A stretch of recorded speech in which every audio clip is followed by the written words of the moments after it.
Hidup itu harus punya cita-cita, karena tanpa cita-cita, hidup kita tidak punya tujuan.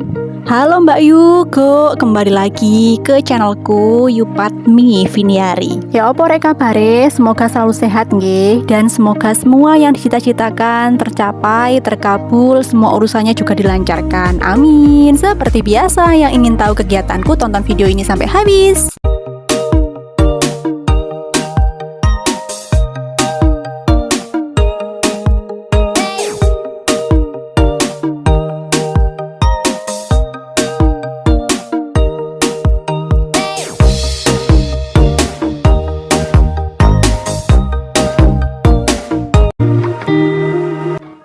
Jadi video ini aku record ketika mendadak emakku tuh ngasih info pagi-pagi sebelum emakku berangkat ke sawah, "Dok, ada posyandu." Cari ini. Nah, kebetulan memang Saka anakku ini kan baru umur 1 bulan ya.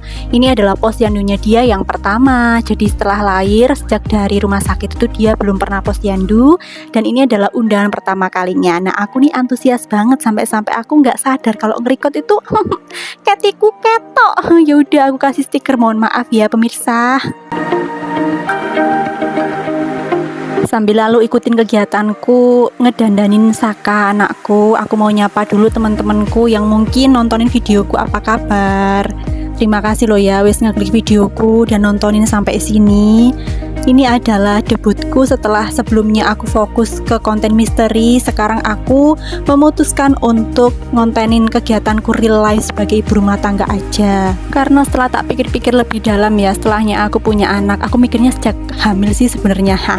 Kalau aku tetap memutuskan untuk fokus ke konten misteri, itu lebih banyak mudorotnya, lebih banyak nggak baiknya. Karena kalau bikin konten misteri dalam posisi aku belum punya tim ya, aku harus buat waktu untuk ngeriset konten, aku juga harus make up, aku juga harus bikin konten itu cukup lama gitu kan. Sedangkan kegiatanku sehari-hari sebagai ibu rumah tangga itu juga harus tetap kulaksanakan. Belum lagi nanti anakku yang butuh perhatian gitu. Jadi ya udah, sekaligus aku mengerjakan kegiatanku sebagai ibu rumah tangga, pekerjaanku selesai, kontenku jadi. Terus kalau aku masalah anak ya sambil konten sambil ngurus anak. Jadi ya sekali mendayung 2 pulau terlampaui gitu. Nggak 2 pulau aja, ini berpulau-pulau sudah kulampaui kalau misalkan bikin konten tentang IRT real life gitu loh. Jadi sekarang aku mau fokus ke konten ini aja. Supportnya ya teman-teman, Mbak Yugo, semua viewer yang setia nontonin videoku. Hihi. Oke, ini untuk videonya aku sudah sampai di tahap persiapan untuk mengambil buku PINK atau buku KIA ya. Ini adalah rapornya anakku karena raporku udah selesai, rapor kehamilan. Nah, sekarang ganti rapornya Saka, mulai posyandu pertama sama nanti imunisasinya. Mbak Yuku yang nontonin videoku, ada yang masih punya baby boy, bayi newborn kayak aku nggak? Kalau punya, komen di kolom komentar ya kegiatannya seperti apa aja. Kali aja Mbak Yuku juga bikin konten seperti yang aku lakuin ini sama bayinya. Komen ya, kita mungkin bisa saling follow, bisa saling dukung. Oke, kita lanjut persiapan untuk baju yang mau aku pakai, dan aku nggak lupa untuk pakai korset juga, karena setelahnya melahirkan ini aku pengen banget badanku kembali seperti semula walaupun susah sekali. Sebelum mandi aku mau membereskan peralatan yang aku pakai buat mandiin Saka sebelumnya. Tapi proses mandiinnya ndak aku record ya, soalnya ya ndak kepikiran buat record gitu. Aku mandiinnya ya seperti ini di tempat untuk cuci piring, tapi ya tenang wae, itu sebelum tak pakai buat mandiin Saka ya wis tak bersihkan. Nah, aku pakainya Lactasit. Anakku Saka tuh nggak bisa pakai body wash, pakai hair wash kayak yang Sweet Sal merek-merek tuh nggak bisa karena kulitnya sensitif pemirsa, jadi harus pakai Lactasit.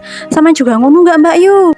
Bahkan Mbak Yu beberapa hari sebelumnya Saka ini wajahku memerah meradang, merintis ngono loh, tapi ya nggak sampai keluar nanai juga, cuma Yu ngusah bahkan sampai di kelopak matai. Awal-awal tak kira gara-gara ASI, soalnya kata orang-orang kan juga gitu. Tapi ternyata setelah tak telisik lebih dalam, bukan karena ASI, tapi karena si Saka ini alergi sama bedak tabur pemirsa raya ya.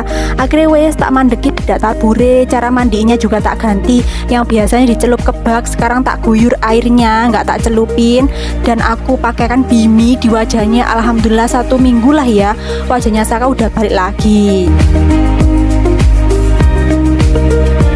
Nah ini biasanya aku buang pampasnya Saka tuh di lubang yang dibikin sama bapakku ya, mbah kongnya si Saka. Karena katanya orang Jawa itu ndak boleh dibakar kalau pampasnya anak bayi. Ndak tahu takut simulatan bopong dulu. Jadi ya wis dibuatkan lubang kayak gitu di pekarangan sendiri. Terus ini Saka tak ajak ke belakang, akunya mau mandi. Setiap hari juga kayak gini karena emang aku maunya belajar jagain anakku sendiri. Jadi nggak usah repotin orang lain, ya wis pakai stroller yang dikasih temanku, anakku tak taruh situ. Alhamdulillah Saka itu diem anaknya ya, dan aku bisa mandi dan tara udah selesai. Ibu-ibu muda masya Allah senangnya udah bisa kembali seperti masa gadis kan, udah bisa dandan pakai perhiasan, terus pakai OOTD gitu ala-ala mau ke posyandu. Walaupun nggak apa-apa, aku sudah bahagia banget wis. Lagi sama tak tutupnya juga penampakan dari kakiku yang kukunya udah lama nggak dipotong, masya Allah. Nantilah ya di next video akan aku tunjukkan mani pedicure ala-ala emak-emak di rumah begitu di video selanjutnya.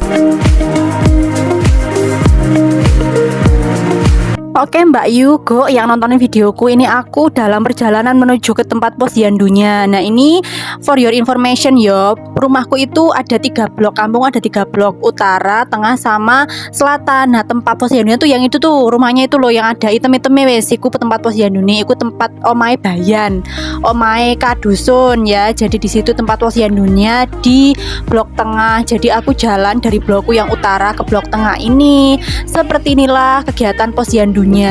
Untuk timbangannya ini masih timbangan zaman dulu yang warna kuning loh, enek timbale ngono. Jadi nggak pakai timbangan sing otomatis ngono, nggak, ternyata masih pakai timbangan zaman dulu.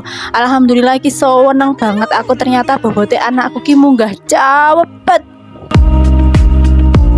Dari yang awal lahir itu perkiraan USG 3 kilo, ternyata lahirnya 2,9. Kemudian kontrol setelah 1 minggu lahir itu 3,1.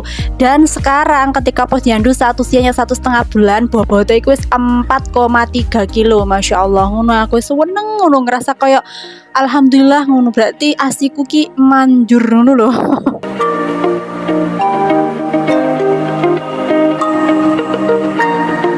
Aku masih ingat zaman dulu ketika aku posyandu ki, aku nih dikasih bubur kacang hijau. Nah ternyata ini juga dapat karena Saka masih belum bisa makan. Ya wes embo sing makan, emak alhamdulillah nek bubur kacang hijau nih. Ini tak bawa pulang re. Alhamdulillah yo ada nasi, lauku sayur soto. Nah ini aku juga menyempatkan untuk timbang badan. Ternyata berat badanku turun dari yang setelah melahirkan 68 sekarang 59. Wow, berkahnya mengasihi, masya Allah, tabarakallah. Alhamdulillah bobot anakku naik, bobot ibu turun. Kan memang itu yang diharapkan yo, nek aku sih gitu. Jadi ketika aku menyusui, aku berharap berat badan anakku tuh naik pesat, sedangkan berat badanku tuh turun. Karena katanya menyusui itu juga salah satu alternatif untuk diet. Ini tak sambil makan, tak sambil ngeliling Saka, jadi HP-nya itu tak taruh di stroller gitu loh. Tapi ndak di atas kepala. Gimana caranya HP itu tetap aman, nggak tetap bisa nge-record aku, tapi juga tidak berbahaya untuk Saka anakku. Kembali ke bahasan sebelumnya loh, Rek, temen gak sih yang katanya menyusui itu bisa untuk diet? Soalnya aku pernah baca kayak gitu. Cuma aku pernah, Rek, dalam kan aku minum pelancar ASI sejak hamil usia kandungan 8 bulan. Aku waktu itu masuk ke tim ijo yang kapsul itu loh. Nah di aku ya atau enggak, waktu itu aku ketika minum kapsul aku nafsu makannya naik banget, jadi berat badanku langsung ngono. Jadi setelahnya melahirkan tuh 68, aku kaget pol. Masya Allah, aku yang dulu gadis itu sekitar 52 terus jadi 68 loh. Makanya kemudian aku sekarang beralih dari tim ijo ke Mama Bear yang kemudian benar-benar bermanfaat banget wes. Asiku tetap lancar, nafsu makanku itu ya normal gitu loh, nggak sing kalap ngono. Dan mungkin itulah yang menyebabkan berat badanku itu bisa cepet turun juga dari 68 ke 59. Itu prestasi menurutku. Mama Bear, I love you. Nah setelah posyandu, setelah aku makan ya kan sudah tak bersihkan juga wadahnya, nanti biar dikembalikan makku ke kader posyandunya, ini aku langsung gantiin bajunya anakku. Soalnya memang baju ini sengaja aku pakaikan untuk kegiatan posyandu aja. Maksudku ku disawakane nurek kan pertama kali posyandu rek, mosok arek ganteng-ganteng katanya dikelambini rawah-rawe. Selama masih mampu ya dimampukan, nggak melebih-lebihkan juga tidak mengurang-urangkan ya wis. Kalau bisa yang bagus ya dikasih yang bagus loh, soalnya kan mau ketemu orang banyak. Nah setelahnya proses posyandu yo diganti maneh yang tipis biar nanti tidur siangnya itu nyaman.